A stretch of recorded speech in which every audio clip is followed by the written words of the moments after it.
Yeah, and then do you think that there are a lot of, I guess, restrictions on the type of people who can become truckers? Like, is the trucking industry kind of in need of a lot of truckers? And I got some questions from some people who are in the trucking industry, and they're wondering what you think about like the different like screening programs and the different barriers to entry.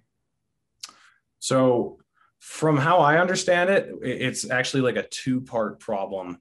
They do make it hard for you to get your license, but then at the same time, they make it so that extremely unqualified people can get a license through like a big trucking company, like Swift and Schneider and some of these big companies.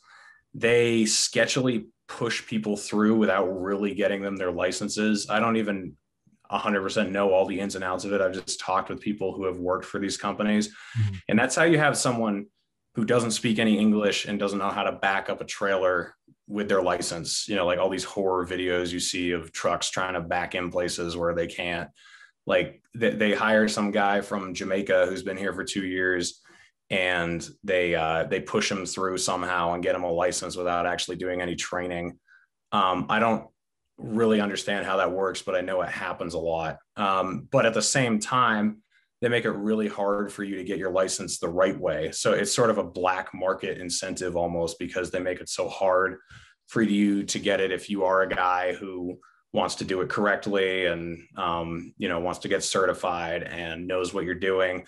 They're making it harder and harder because they're requiring school in a lot of states now to get your license, and that's like a $6,000 to $10,000 deal to get your license. So what's dumb about that also is if you're a blue collar worker, at least for me, the reason I like doing blue collar work is you can try it for a few months and see if you like it.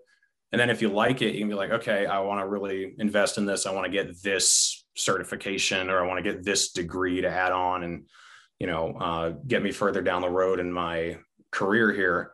But what they're doing is they're making it so you have to pay a lot of money up front before you even get involved. So you got to blow 6 to 10 grand on getting a license. And then you've got to work for like 2 years for a company if you want them to pay it off, or if you want to pay it off yourself. That's that depending on what your financial situation is, that can take you a long time. So they